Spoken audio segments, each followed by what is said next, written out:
Hey YouTube, I'm back, and boy, do I have a really impressive video for you this time. And I cannot wait to show you what I got. I got a ton of stuff over the last week or so, and this is possibly one of the greatest and most impressive pickups I've had in probably about a year or so.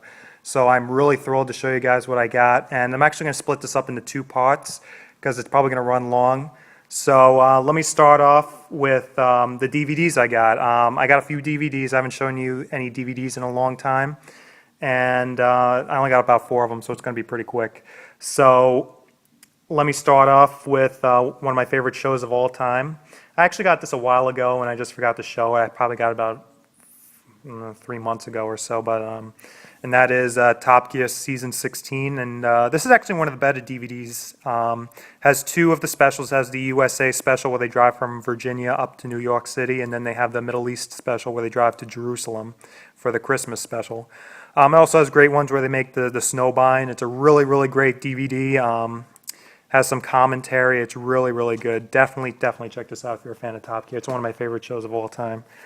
And I've actually started getting into the show. It's been on NBC for a while, and I just finally started getting into it because I'm a really big fan of The Office, and the guy who created The Office also created this show. And that is Parks and Recreation. I got season 1, which I finished up yesterday. It's really short. I think there's like 6 episodes. And then today I picked up Park and Recreation Season 2. This one's a bit longer. It's 4 discs long. I cannot wait to see this. Really, really good show. Really funny. If you're a fan of The Office, you should definitely watch Parks and Recreation. And the final DVD I got is, as you know, I'm a really big fan of the Mystery Science Theater 3000 show. And they just released a new DVD. And so it is Mystery Science Theater 3000, Manos, The Hands of Fate. This is a special edition, 2-disc set. Really good. This is actually one of the best episodes, and it was so good they actually gave it its own DVD. It's a really, really shitty movie, and they really rip it apart. It's if you're really a big fan of Mystery Science Theater, you definitely got to check out Manos, The Hands of Fate. It's definitely just crap. It's so bad, it's unbelievable. All right, so that's pretty much it with the DVDs.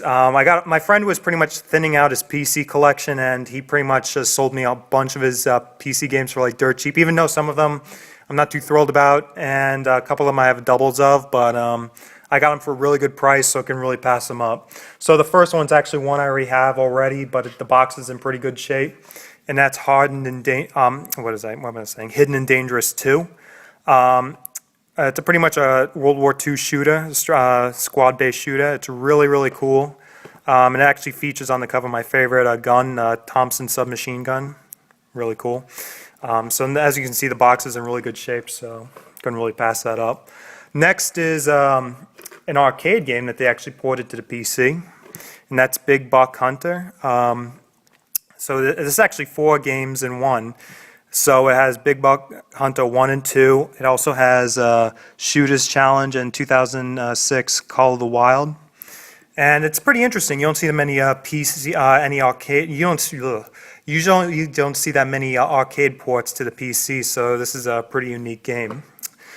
Next is a game I actually heard is actually very good, and I think this is one of the expansions to it.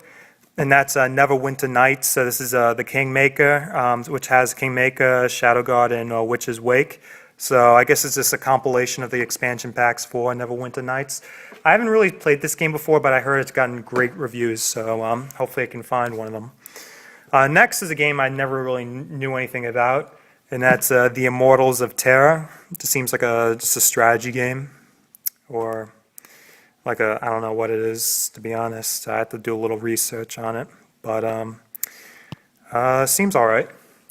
Next is one, actually, it's a pretty interesting one. It's actually a Sega game, and that is Taito Potato, however you say it, Legends. This one actually features 21 games, arcade games, and this is actually a game that I actually can run on my shitty PC because my PC is really crappy.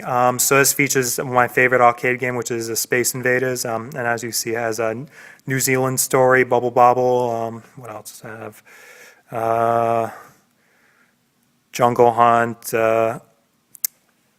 Colony 7, Operation Thunderbolt, Rainbow Island. a ton of games, and the box is in really good shape, so that's really nice.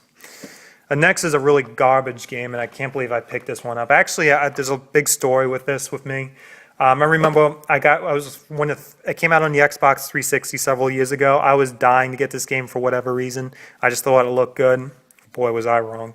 But I went to like 7 different Circuit Cities and Best Buys looking all over for it, and I finally found it. Paid the full $60 for it, and that was possibly one of the worst gaming decisions I made in my life.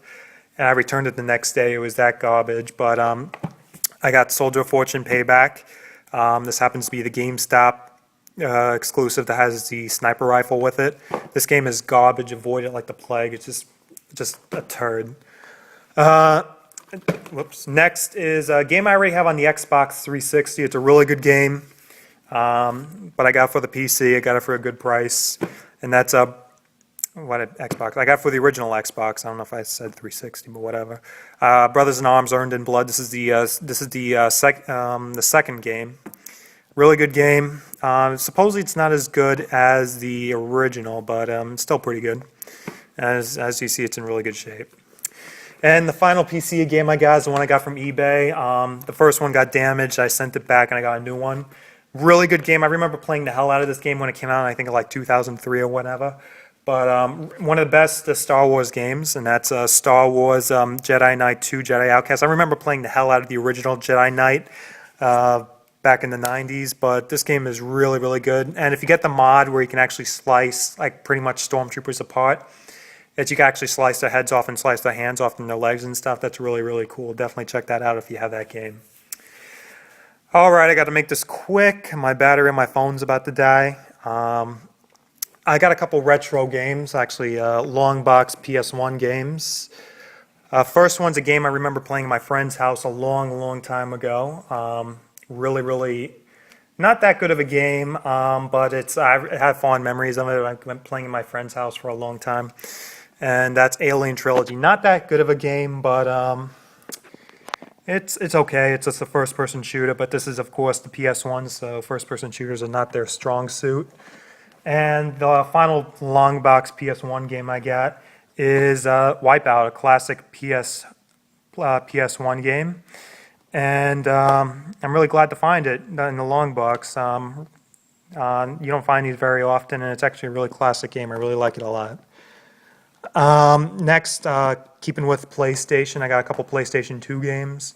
First one is Family Guy, the video game. I love Family Guy to death. I have all the seasons on DVD, so I had to pick this game up. I don't know how good it's going to be. I don't know if it's going to be like the Simpsons game, which is actually pretty decent, but it seems pretty cool. I love the hell out of Family Guy, so I can't wait to try this one out. And the final PS2 game I got is this one I'm actually a big fan about. I'm a huge Gundam fan, but I'm only really a fan of the Universal Century series. And this one's definitely not part of the Universal Century series. It's actually one of the newer series, which is not as good. And that's Mobile Suit Gundam Seed, Neverending Tomorrow. The only reason I picked this one up is I'm trying to get all the Gundam games for the PS2. And I think I'm almost there. I think I'm only missing like 2 or 3. Got a couple handheld games. Well, technically the first one's not a game. And that's a UMD movie, and that's a Ninja Scroll. Really good anime movie. It's a classic, really gory, has some nudity in it as well. Came out in like the 90s or so, but really interesting, really cool. Great animation, definitely check it out. Got 2 DS games. First one is Touch Detective from Atlas. To be honest, I don't really know what to tell you guys. I really don't know anything about this game. It's just an Atlas game, so I just thought I'd pick it up, and supposedly it's pretty good.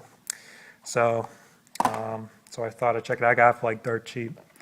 The game I did not get for dirt cheap, though, is a classic game, Super Mario 64 DS. I remember on day one on the Nintendo 64 came out like years and years ago. I went over to my friend's house and played the hell out of this game after I got out from school. This game was incredible. I think it was like an elementary school when this game came out, and I love it. It's one of the best early 3D games. It's really good, and that's a great port as well. Got a couple PS3 games. First one is actually it was part of the limited edition for Batman. Arkham Asylum, and that's this. It comes in the cardboard box, but obviously I don't have the rest of the limited edition. I really want to get it with the Batarang. So this is a 2-disc set, and obviously I got the PS3 version over the Xbox version because you can actually play as the Joker in this version. Next is a game I've been looking for a while, and it's actually pretty hard to find on the PS3. You can find it pretty easily in the 360, but on the PS3 it's pretty hard to find. And that is Mirror's Edge. I've been kind of on the fence with this game because I really hated the demo. The demo looked like shit. But it was dirt cheap now, and it's a dice game, so I guess it can't be that bad. And it was pretty cheap, so even if it is bad, it's whatever. This game is, the next game in my final PS3 game I got is a game I'm kind of torn on. It's definitely not as good as its predecessor, which is Red Faction Guerrilla, and the game I got is Red Faction Armageddon. The thing is, this game killed the series. I remember playing the original Red Faction on the PC back in the 90s, and I played the hell out of that. I remember playing hours on just the demo alone. I have like several different versions of the series, like on the PS2 and the Xbox and all that stuff. I probably have like 6 different versions of all the Red Faction games. But this game killed the series. They say this game sold so badly that they're not making any more Red Faction games. Hopefully they will, but up to right now, they're not making any more Red Faction games, which really pisses me off because I love Red Faction. I've been with the series forever.